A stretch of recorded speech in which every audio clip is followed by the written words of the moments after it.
समय बेटा इकडे ये. आज काय शिकवलं यादा क्लासमध्ये?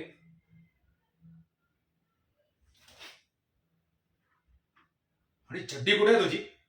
कुठे गेला होता? काय करत होता? पोहायला गेला होता. आधी घोडं कशाला बोलास? इथे मी मनात टॉपर्स बॅचचे मांडे खातोय आणि हा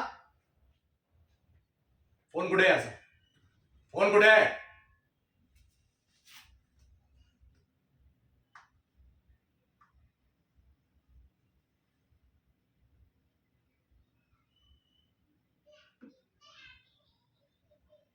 असले धंदे करायला जातो बाहेर?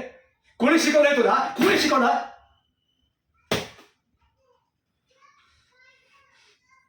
एकतर तू टॉपर्स बॅच मध्ये जाशील, नाहीतर बोर्डिंग स्कूल मध्ये. आजपासून तुझ्या एक्स्ट्रा टाइम खलास आणि उलटी गिनती सुरू. लक्ष द्या पोराकडे जरा. बघा कसले पराक्रम करतायत ते. नॉनसेन्स.